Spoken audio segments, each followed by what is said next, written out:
என் அன்பு குழந்தையே, உண்ண முடியாமலும் உறங்க முடியாமலும் நீ தவித்துக் கொண்டிருக்கின்றாய். மனதிலும் உடலிலும் அசதி. எப்பொழுதும் வீட்டில் பிரச்சனைக்கு மேல் பிரச்சனை. இதற்கு என்ன காரணம் என்பதை அறியாமல் நீ தவித்துக் கொண்டிருந்தாய். என் தங்கமே, உன்னுடைய பிரச்சனைக்கான காரணத்தை கூறவே அப்பா நான் இன்று உன்னை தேடி வந்திருக்கின்றேன். உன்னுடைய பிரச்சனைக்கு காரணம் என்ன? உனக்கு இதை செய்தவர்கள் யார்? இதை செய்தவர்களுக்கான தண்டனை என்ன? இதிலிருந்து நீ வெளிவர என்ன செய்ய வேண்டும்?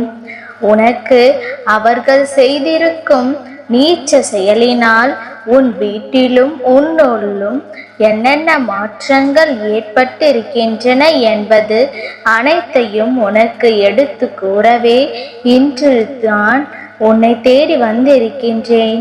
என் அன்பு குழந்தையே, நான் கூற போவதை பொறுமையாகவும் அமைதியாகவும் கேள். இதை நீ யாரிடனும் பகிர்ந்து கொள்ள வேண்டாம். ஒரு அமைதியான இடத்தில் அமர்ந்து நான் கூறப் போவதை ஒருமுகப்படுத்தி நிதானமாகவும் பொறுமையாகவும் கேள்.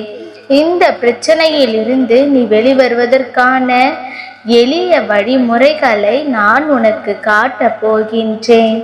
என் தங்கமே, அதை நீ தவறாமல் பின்பற்றி விட்டால் நிச்சயமாக உனது வாழ்க்கையில் பெரும் திருப்பம் ஏற்படும். அனைத்து துன்பங்களும் உன்னை விட்டு நீங்கிவிடும். என் தங்கமே, போட்டியும் பொறாமையும் நிறைந்த இந்த உலகத்தில் உன்மீது பொறாமை கொண்டு சிலர் உனக்கு எதிராக ஏவலை செய்திருக்கிறார்கள். அவர்கள் யார் என்பதை நான் இப்பொழுது அடையாளம் காட்டப் போகின்றேன். என் தங்கமே, ஏவல் என்பது துர்மரணத்தினால் இறந்து போன ஆன்மாவை கொண்டும் அல்லது துர்தேவதை கொண்டோ செய்யப்படுவது. உனக்கு அவர்கள் செய்திருக்கும் ஏவல் எத்தகையது தெரியுமா? துர்தேவதை ஏவலை உன்மீது செய்திருக்கிறார்கள்.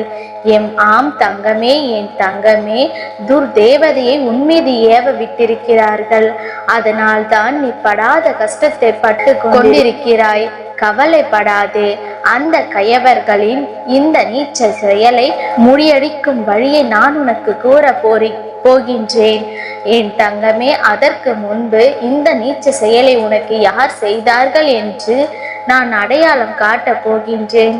என் குழந்தையே, நீ வாழவே கூடாது.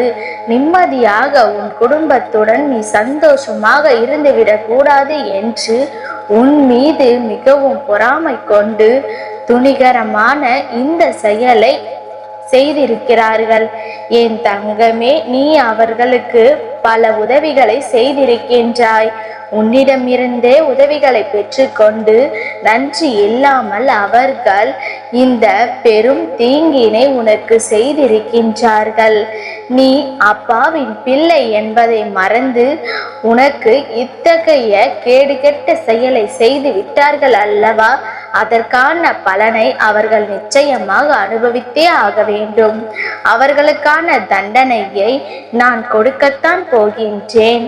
என் குழந்தையே, உனக்கு தீங்கு செய்தவர்கள் இருவர். அதில் ஒரு ஆணும் ஒரு பெண்ணும் அடக்கம். அவர்கள் இருவருமே கணவன் மனைவி. என் தங்கமே, உன் மீதும் உன் குடும்பத்தின் மீதும் அன்பு இருப்பது போல சிரித்து நடித்து பழகிவிட்டு உண்ட வீட்டுக்கே ரெண்டகம் செய்து விட்டனர். என் தங்கமே, உன் மீது துர்தேவதையை ஏவி விட்டார்கள். என் கண்மணியே, இந்த ஏவலின் காரணத்தினால் நீ எத்தகைய துன்பங்களை அனுபவித்துக் கொண்டிருக்கிறாய் என்பதை நான் கூற போகின்றேன். கவனமாக கேள். என் குழந்தையே, பசித்தாலும் உன்னால் தேவையான அளவு உணவை உண்ண முடியவில்லை. எவ்வளவு தான் பசி இருந்தாலும் உன்னால் சிறிதளவு உணவே உண்ண முடிகிறது. எத்தனை தான் நீ முயற்சி செய்தாலும் உன்னால் உன் பசியினை போக்கும் அளவிற்கு உணவை உண்ண முடியவில்லை. என் குழந்தையே, உன்னுடைய நிம்மதியான தூக்கம் பறிப்போய்விட்டது. நீ தூங்குவதற்காக எத்தனை முயற்சிகள் செய்தாலும் மனதிற்குள் மனக்குழப்பம், தேவையில்லாத சிந்தனைகள் என உன் மனதை அவை அலக்கழித்து கொண்டிருக்கின்றன. இவை அனைத்தையும் மீறி நீ தூங்க முயற்சி செய்தாலும் தூக்கத்தில் உனக்கு கனவில் கெட்ட நிகழ்ச்சிகளும் உன்னை பயமுறுத்தும்படியான சிந்தனைகளுமே வந்து வந்து போய்கொண்டிருக்கின்றது.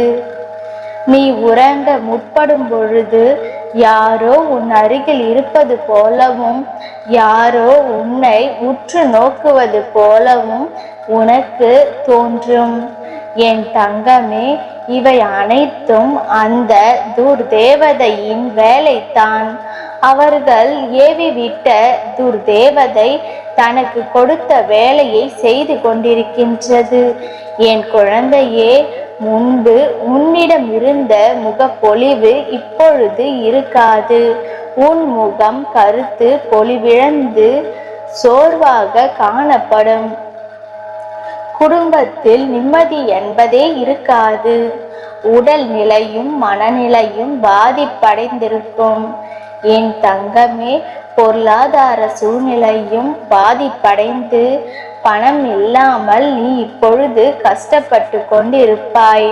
அவர்கள் ஏவல் செய்வதற்கு முன்பு உனக்கு இத்தகைய பொருளாதார தடை இருந்திருக்காது. நீ செய்து வந்திருந்த வியாபாரத்திலோ வேலையிலோ உனக்கு நல்ல வருமானம் கிடைத்திருக்கும். அதற்கு தகுந்தவாறு நீ செலவு செய்து கொண்டிருப்பாய். உனக்கான சேமிப்பும் அதிகரித்திருக்கும். ஆனால் அவர்கள் ஏவல் செய்துவிட்ட பிறகு உனக்கு வரும் வருமானமும் உனக்கு போதாமல் இருக்கும். வருமானத்திற்கு அதிகமாக செலவுகள் ஏற்படும் செலவுகள் எதுவுமே சுப செலவுகளாக இருக்காது. செலவுகள் அனைத்துமே பெரிய செலவுகளாக இருக்கும். மருத்துவமனைக்கு செலவுகள், வாகனம் பழுதை சரிபார்க்கும் செலவு என்று அதிகமாக உனக்கு இருக்கும். எவ்வளவு தான் முயற்சி செய்து குடும்பத்தினருடன் அந்யூன்யமாகவும் சந்தோஷமாகவும் இருப்பதற்காக நீ முயற்சிகள் எடுத்தாலும் அந்த முயற்சிகள் எதுவும் பலன் தந்திருக்காது. ஒன்றன் பின் ஒன்றாக குடும்பத்தினரிடையே பிரச்சனைகளும் மனக்குழப்பங்களும் மன சங்கடங்களும் மாறி மாறி வந்து கொண்டே இருந்திருக்கும். என் குழந்தையே, இதை கண்டு நீ பயம் கொள்ளாதே.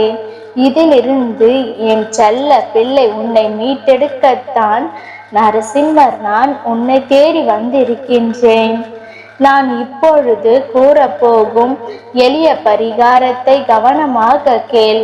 இந்த பரிகாரத்தை நீ செய்து முடித்துவிட்டால் உன் வீட்டில் இருக்கும் துர்தேவதையானது வெளியே சென்றுவிடும்.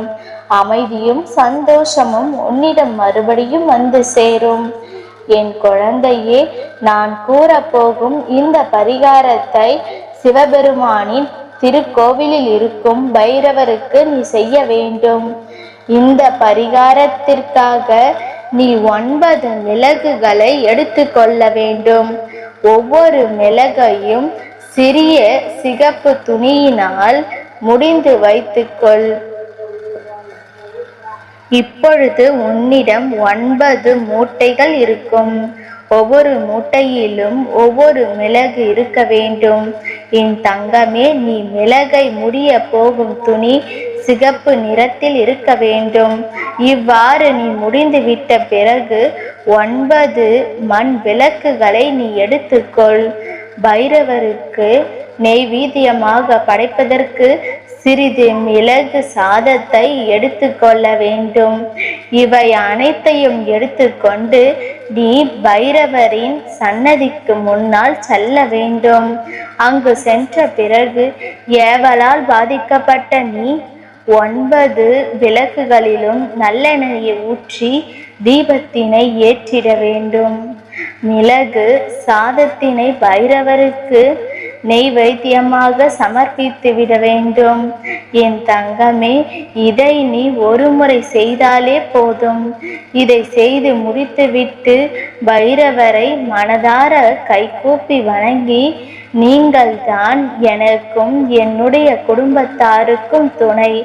எனக்கு ஏற்பட்டிருக்கும் இந்த ஏவலில் இருந்து நீங்கள்தான் என்னை காப்பாற்ற வேண்டும். உங்களிடம் நான் சரணாகதி அடைந்து விட்டேன் என்று மனமாற நீ வேண்டி நிற்க வேண்டும். எனக்கு ஏவல் செய்து பெரும் துரோகத்தை செய்து விட்டார்களே, இதிலிருந்து நான் எப்படி வெளிவருவேன் என்று நீ கலங்கி தவித்து கொண்டிருக்காதே. நீ பயப்படும் தேவையில்லை. என் குழந்தையே, ஒன்றை நீ நன்றாக புரிந்து கொள்ள வேண்டும். இந்த உலகத்தில் தெய்வ சக்தியினை மீறி எந்த சக்தியும் கிடையாது. இந்த உலகத்தில் இருக்கும் அனைத்து சக்திகளும் தெய்வ சக்திக்கு கீழ்தான் இருக்கின்றது என் தங்கமே. அதனால் நீ எந்த பயமும் கொள்ளாமல் நிம்மதியாக நான் கூறிய இந்த பரிகாரத்தை மட்டும் தவறாமல் செய்துவிடு. நிச்சயமாக உன்னுடைய இந்த நிலை மாறும். எத்தனை தீய சக்திகள் தங்களுடைய ஆட்டத்தினை காட்ட நினைத்தாலும் அவை அனைத்தும் தெய்வ சக்திக்கு முன்பு ஒன்றும் இல்லாதவை. தெய்வ சக்தி மட்டுமே கடைசியில் அனைத்தையும் வென்று நிற்கும். இதை நீ தெளிவாக புரிந்து கொள். உன் அப்பாவின் துணை என்றும் உனக்கு இருக்கும். நல்லதையே உன் அப்பா நடத்தி கொடுப்பேன்.